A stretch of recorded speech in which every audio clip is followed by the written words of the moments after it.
Assalamualaikum warahmatullahi wabarakatuh. Alhamdulillahirrabbilalamin wabihi nasta'in wa ala umuri dunya waddin. Wassalatu wassalamu ala asrofil anbiya'i wal mursalin wa ala alihi wa sahbihi ajma'in, amma ba'du. Alhamdulillah, segala puji syukur bagi Allah, senantiasa kita panjatkan atas segala nikmat, karunia, dan kasih sayangnya. Salawat dan salam mari kita sanjungkan kepada baginda Rasulullah serta keluarganya dan para sahabatnya. Baiklah anak-anakku sekalian, pada kesempatan kali ini saya ingin membuat video tentang materi agama, ya, materi agama Islam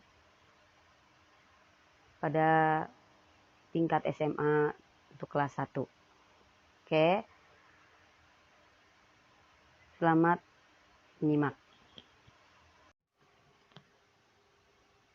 Baiklah, pada kesempatan kali ini saya akan menjelaskan atau membawa materi tentang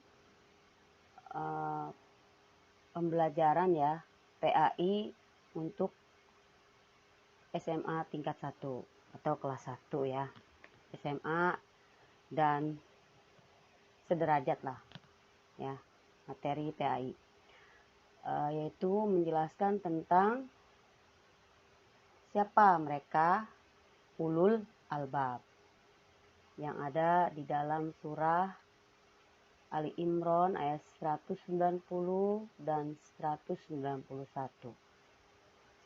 Coba kita baca, ya, sekali lagi. A'udzubillahi minasyaitonirrajim. Inna fi khalqis samawati wal ardi wa ikhtilafil laili wan nahari la ayatil liulil albab.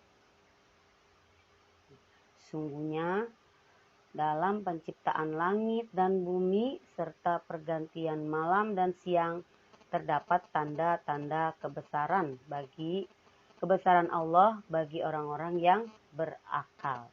Nah, di dalam ayat ini, ya, dikatakan ulil albab itu artinya adalah orang yang berakal. Nah, orang yang berakal itu orang yang seperti apa? Mari kita lihat lanjutannya. Alladzina yadhkurunallaha qiyaman wa qu'udan wa 'ala junubihim wa yatafakkaruna fi khalqis samawati wal ardh. Rabbana ma khalaqta hadza batilan subhanaka faqina azabannar. Ya. Kata Al-Quran yaitu orang-orang yang mengingat Allah sambil berdiri, duduk, atau dalam keadaan berbaring, dan memikirkan tentang penciptaan langit dan bumi seraya berkata, ya Tuhan kami, tidaklah Engkau menciptakan semua ini sia-sia. Maha suci Engkau, lindungilah kami dari azab neraka. Jadi, siapa mereka ulul albab? Ya, definisinya, kalau menurut pemahaman saya, ulul albab itu adalah mereka yang berfikir, berzikir dalam kondisi apapun, dan semua itu bermuara ke satu arah, yaitu Allah Subhanahu wa Ta'ala.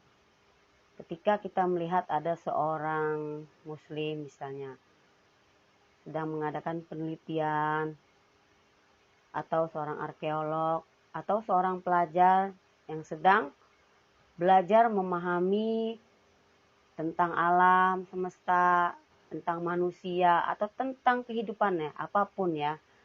Tapi dia selalu di situ mengarah kepada satu titik, yaitu Sang Pencipta Allah Subhanahu wa Ta'ala. Maka merekalah termasuk kepada orang-orang yang disebut sebagai ulul albab, ya. Ya, meskipun kamu seorang pelajar misalnya, tapi sedang memahami atau memperdalam sebuah ilmu pengetahuan tentang alam semesta, tentang kehidupan, tentang makhluk, Dan ketika kamu memahami itu, nah, tujuan kamu memahami itu adalah bermuara kepada satu titik, yaitu Allah Subhanahu wa Ta'ala yang menciptakan segalanya ini. Maka disitulah, saat itulah kamu termasuk kepada orang-orang yang disebutkan Allah itu tadi, ulul albab. Ya. Kalau orang yang sudah termasuk pada ulul albab, ya, mereka lebih akan memanfaatkan akal pikirannya. Ya, berarti mereka itu menyeimbangkan antara akal, pikiran, perasaan, dan hati. Jadi keseimbangan.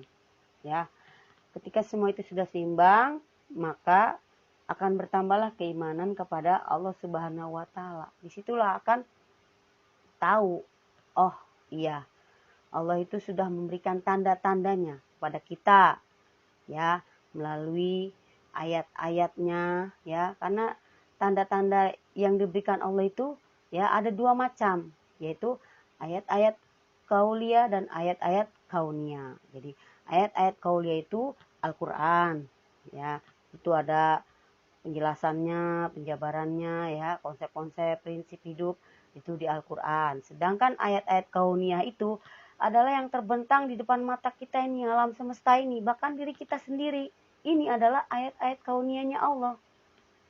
Ya, coba aja kamu bayangkan penciptaan manusia dari mulai di rahim, ya, selama 9 bulan, kemudian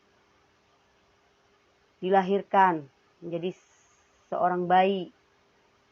Bagaimana seorang bayi itu, ya, mulai belajar melihat, mulai belajar mendengar, mulai belajar merangkak, dan seterusnya sampai tua, sampai meninggal. Itu adalah ayat-ayat kauniyahnya Allah. Ya, kalau orang-orang yang benar-benar menggunakan akalnya berpikir, maka dia akan selalu senantiasa berzikir kepada Allah, bersyukur kepada Allah, dan berserah kepada Allah. Seperti itu. Jadi keimanannya akan terus bertambah, ya. Tadi orang-orang ulul albab itu dia secara otomatis dia akan berpikir kritis, ya. Ketika mendengar sebuah aturan misalnya atau sebuah hukum, ya, yang berkaitan dengan halal, haram, ya, dan sebagainya, dia nggak langsung nerima begitu aja, tapi dicari lagi, ya, dicari lagi. Oh, ada nggak di dalam Al-Quran seperti ini, ada nggak dalam hadis seperti ini, ada nggak kata sahabat seperti ini, ada nggak kata para ulama seperti ini. Nah, seperti itu orang yang berpikir kritis, ya, tidak menerima atau menelan begitu saja apa yang datang kepadanya gitu. Tidak, orang yang berpikir kritis itu memikirkan dahulu, memahami dahulu, seperti itu, ya. Kalau kita lihat, ya, tanda-tandanya orang berpikir kritis itu apa sih? Nah, ulul albab itu otomatis mereka adalah orang yang berpikir kritis, ya. Tapi berpikir kritis ini juga perlu, karena apa? Untuk meyakinkan, ya, untuk meyakinkan bahwa yang diterimanya itu adalah kebenaran, suatu kebenaran, seperti itu. Itu, ya, satu. Untuk meyakinkan bahwa suatu yang diterimanya itu adalah memang sebuah kebenaran, maka dia adakan dulu penelitian, berpikir dulu, ya. Kemudian ketika dia berpikir, maka barulah dia akan menemukan kebenaran tuh. Ketika kebenaran sudah ditemukan, barulah dia kembali kepada Allah Subhanahu wa Ta'ala. Oh, gini ternyata Allah menciptakan saya. Oh, begini ternyata Allah memberikan saya kegagalan dalam usaha ini, ternyata saya diberikan lagi usaha yang lebih baik. Oh, ternyata begini saya ditolak oleh si A, ternyata saya dihadirkan si B yang lebih baik. Nah, seperti itu. Jadi orang-orang yang ulul albab itu mereka tetap tenang dalam berpikir, dan juga ketika endingnya akan kembali kepada Allah, akan bertambah keimanannya. Dan di atas tadi Allah sudah mengatakan bahwa orang-orang yang ulul albab itu mereka yang selalu berpikir, ya, dalam keadaan duduk, dalam keadaan diri, atau dalam keadaan berbaring gitu. Dan ketika berpikir, endingnya itu akan menemukan bahwa oh, Allah ternyata menciptakan bla bla bla bla seperti itu, ya. Jadi kesimpulannya akan menuju kepada Allah Subhanahu wa Ta'ala, dan akan bertambah imannya. Karena pikiran manusia itu nggak akan pernah diam, ya. Bahkan sampai tidur pun pikiran manusia itu selalu bergerak, aktif. Pikiran manusia itu nggak pernah diam, dia selalu aktif, ya. Bahkan tidur pun dia aktif, itu pikiran manusia. Dan kamu nggak akan tahu apa yang ada di pikiran saya, dan saya juga nggak akan tahu apa yang ada di pikiran kamu, seperti itu. Jadi hanya Allah dan saya yang tahu. Allah dan kamulah yang tahu pikiran kamu, seperti itu, ya. Nah, mereka para ulul albab sudah jelas, ya. Yang pertama, orang-orang ulul albab itu cirinya mereka pasti berpikir kritis, ya. Kritis itu bukan berarti orang yang suka berdebat, enggak. Atau orang yang suka menyalahkan pendapat orang dan membela pendapat sendiri, bukan. Orang yang berpikir kritis itu bukan seperti itu. Orang yang berpikir kritis itu dia mencari kebenaran. Mencari kebenaran apa yang hadir di hadapan dia gitu loh. Baik itu sebuah hipotesis, kesimpulan, konklusi, dan sebagainya. Ya. Berpikir kritis untuk suatu kehidupan atau suatu hubungan. Ya, karena berpikir kritis itu diperlukan. Itu juga sebagai fitrah. Ya, ingin berada dalam suatu kebenaran gitu loh. Kan banyak juga ya orang yang masuk ke dalam Islam atau mu'alaf, itu mereka ketika menemukan sebuah kebenaran gitu dari hasil penelitian mereka, dan mereka menemukan kebenaran, oh ternyata di dalam Al-Quran sudah ada tentang laut yang terbelah dua, misalnya ada laut tawar dan laut asin, tapi ada batas yang memisahkan mereka, mereka tidak bercampur. Oh ternyata ada di dalam surat Ar-Rahman, seperti itu. Atau tentang kehidupan di rahim, oh ternyata sudah ada di dalam Al-Quran. Padahal Al-Quran itu kan diturunkan 1400 tahun yang lalu, ya, sebelum teori-teori kedokteran itu ada.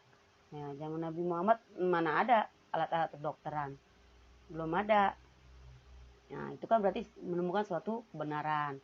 Karena sudah menemukan suatu kebenaran, maka dia menjadi mu'alaf, yakin atas Islam, yakin kepada Allah. Biasanya orang yang seperti ini, mu'alaf yang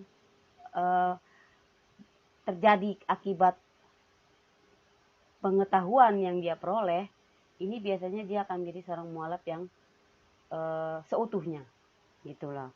Kan ada juga yang mu'alaf itu separuh-separuh, ya, cuma karena ingin menikah gitu, status ini pernikahan seperti itu, tapi tidak habis nikah udah tidak mendalami agama yang dianutnya gitu, tetap aja tidak sholat, tidak puasa, seperti ada yang seperti itu. Nah ini belum seutuhnya, ya kan kata Allah juga udkhulu fisilmi kafah. Jadi kalau mau masuk Islam itu ya masuklah seutuhnya, jangan separuh-separuh gitu. Seperti orang-orang yang mu'alaf karena menemukan kebenaran lewat pengetahuannya atau lewat penelitiannya, seperti itu. Itu banyak juga yang seperti itu. Ya, orang yang berpikir kritis itu karena dia kreatif, dia membutuhkan kreatif. Dia ingin sesuatu hal yang baru tapi dalam keadaan kondisi yang benar gitu. Ya, kreatif, ya, ingin merubah keadaan atau kondisi tapi tetap di jalan yang benar gitu. Ya benar ya sesuai agama, benar sesuai dengan budaya sosialnya seperti itu. Kemudian berpikir kritis itu kok juga karena kebutuhan untuk mengembangkan diri. Ya, kalau nggak digunain itu akal pikirannya nanti jadi tumpul gitu.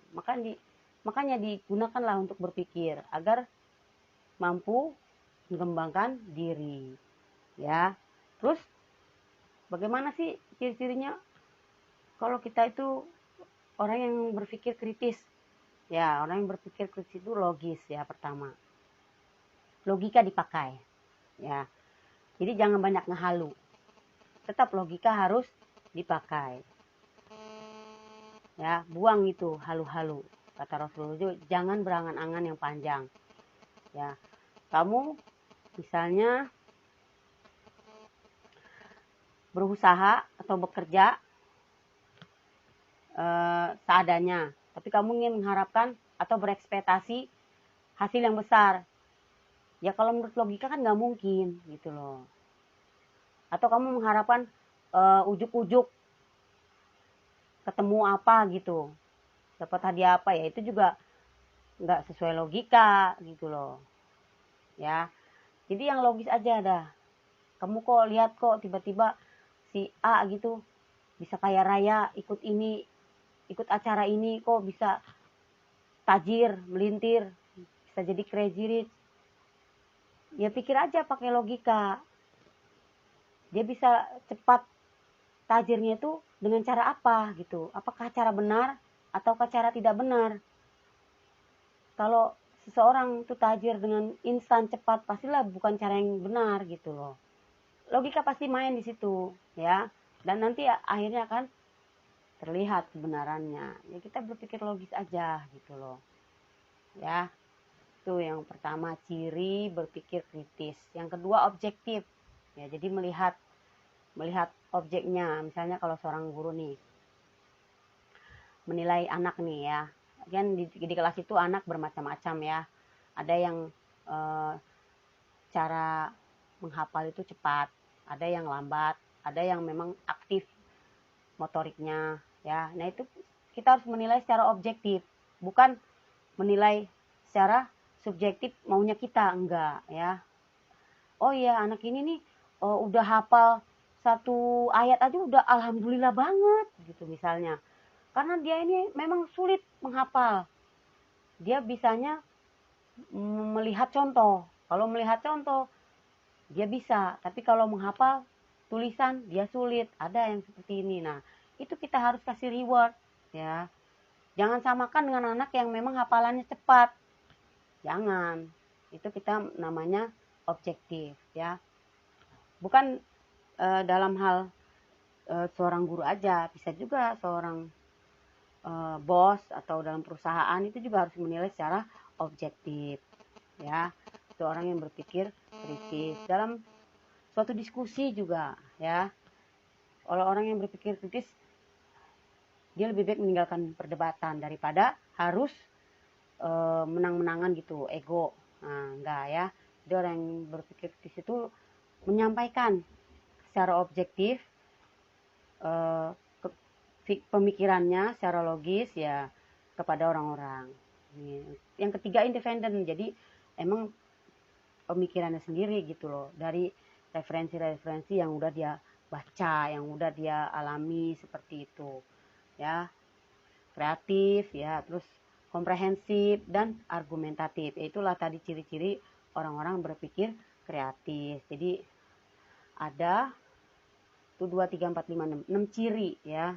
Logis, objektif, independen, kreatif, argumentatif, komprehensif ya. Jadi dalam suatu rapat atau diskusi, benar-benar dia menyampaikan sebuah pemikiran ya, yang ada 6 ciri ini: logis, objektif ya, independen, kreatif, komprehensif, argumentatif ya. Jadi kalau dalam rapat atau diskusi ya emang harusnya seperti itu. Bukan misalnya rapat nih, dia punya usulan, misalnya ketua rapatnya punya usulan A, ada A ya, ada B. Nah, masing-masing komentar tuh. Tapi ternyata dari seluruh komentar, ini ketua rapatnya tetap aja memilih usulan dia yang A, ini mah bukan rapat namanya, gitu. Menyampaikan. Kalau rapat itu harusnya ada beberapa usulan.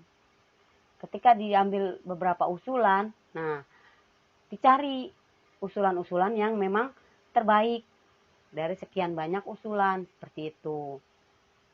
Nah, itu tadi ya, orang-orang ulul albab itu pertama mereka adalah orang-orang yang memang berpikir kritis, ya. Berpikir kritis, berpikir kreatif, ya. Dan berpikir kritis itu tadi sudah saya jelaskan ya ciri-cirinya. Kemudian apalagi orang-orang ulul albab itu, ya tadi, ya, secara otomatis mereka itu akan memiliki sifat demokratis, gitu. Yaitu yang intinya adalah mengutamakan musyawarah dan kesepakatan bersama. Ya, itulah orang-orang ulul albab ya. Sebagaimana Allah Subhanahu wa taala juga mengatakan dalam Al-Qur'annya, ya, surah Al-Imran ayat 159. Yang ini dicontohkan nih pada Nabi Muhammad untuk tetap bersikap demokratis. Gitu. Auzubillahi minasyaitonirrajim. Fabima rahmatin minallahi linta lahum walau kanat fazon ghalidhal qalbi lang faddu man haulik fa'fu anhum wastaghfir lahum wasyawirhum fil amr fa idza azamta fatawakkal 'alallah innallaha yuhibbul mutawakkilin. Itu ya. Jadi ayat ini Rasulullah memberikan contoh. Jadi Allah menggambarkan sisi karakteritis atau watak Rasulullah itu yang penuh kasih sayang, ya, yang penuh cinta, yang penuh lemah lembut kepada para sahabatnya, kepada para tentara muslimin, ya, saat mereka berperang dan mereka merasa pesimis lalu meninggalkan Rasulullah gitu, tapi Rasulullah nggak marah, ya, nggak ego, nggak benci dan sebagainya. Justru malah Rasulullah mengajak mereka kembali dan berdiskusi gitu. Ketika berdiskusi bermusyawarah, ya, diambillah keputusan-keputusan yang terbaik, yang terbanyak suaranya, seperti itu. Ya, itulah mereka orang-orang yang termasuk ke dalam level ulul albab, seperti itu. Apakah kita akan termasuk sebagai ulul albab? Ya udah, introspeksi aja sendiri, ya. Saya sudah termasukkah ulul albab?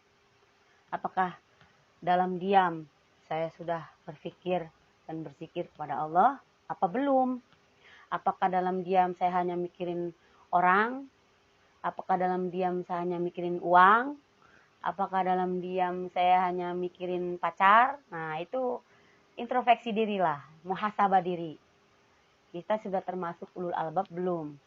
Apakah dalam diam itu kita terus memikirkan menyebut nama Allah Subhanahu wa taala? Oh ya, keadaan saya nih sekarang lagi dikasih kesulitan oleh Allah. Mungkin Allah sedang menguji saya. Mungkin saya harus sabar. Mungkin saya harus ikhlas. Nah, apakah sudah seperti itu? Apa belum? Apa masih mikirin, oh besok saya makan apa ya? Gimana nih? Udah gak punya uang.